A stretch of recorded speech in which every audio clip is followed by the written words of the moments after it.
Ruth തൻ്റെ അമ്മായിയമ്മയുടെ നിർദ്ദേശപ്രകാരം തൻ്റെ വീണ്ടെടുപ്പുകാരനായ ബോവസിലേക്ക് വന്നു. എന്നിട്ട് പറയാണ്, അടിയൻ്റെ മേൽ അങ്ങയുടെ പുതപ്പ് ഇടണമേ. ബോവസ് അത് ചെയ്തില്ല, മറിച്ച് പറഞ്ഞു, നീ നിൻ്റെ പുതപ്പ് പിടിക്കുക. 6 ഇടങ്ങഴി യവം അളന്നു കൊടുത്തു. എന്നിട്ട് പറഞ്ഞു, എന്നേക്കാൾ അടുത്തൊരു വീണ്ടെടുപ്പുകാരനുണ്ട്, അവന് കഴിഞ്ഞില്ലെങ്കിൽ ഞാൻ ചെയ്യാം, എനിക്ക് ചെയ്യാൻ സമ്മതമാണ്, പക്ഷേ ഇങ്ങനൊരു കാര്യമുണ്ട്. 6 ഇടങ്ങഴി യവം എന്നൊക്കെ പറയുമ്പോൾ ഏകദേശം 20 കിലോയ്ക്ക് മുകളിലാണ്. അവളിത് ഈ പുതപ്പിൽ ചുമന്നുകൊണ്ട് വീട് വരെ കൊണ്ടുപോകണം. വചനം പറയുന്നു, നമ്മുടെ വീണ്ടെടുപ്പുകാരൻ യേശു കർത്താവ് ന്യായപ്രമാണത്തിന് കഴിയാഞ്ഞതിനെ സാധിപ്പാൻ ക്രൂശെടുത്ത് നമ്മളെ വിലയ്ക്ക് വാങ്ങി. പക്ഷെ നമ്മൾ ഒരു ചെറിയ കുരിശ് ചുമക്കണ്ടേ?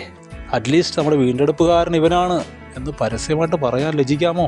ഞാനൊരു പ്രാർത്ഥനക്കാരനാണ്, ഞാൻ വീണ്ടും ജനിച്ചവനാണ് എന്ന് പരസ്യമായിട്ടൊന്ന് പറയാനുള്ള ചങ്കൂറ്റം കാണിക്കണ്ടേ, നന്ദി കാണിക്കണ്ടേ? അവളത് ചെയ്തു. അതുകൊണ്ട് അവളുടെ അമ്മായിയും പറഞ്ഞു, മകളെ നീ സ്വസ്ഥമായിരിക്കുക. നിനക്ക് ടെൻഷനല്ലേ വീണ്ടെടുക്കുവാന്ന് പേടിക്കേണ്ട, ടെൻഷൻ വേണ്ട, സ്വസ്ഥമായിരിക്കുക.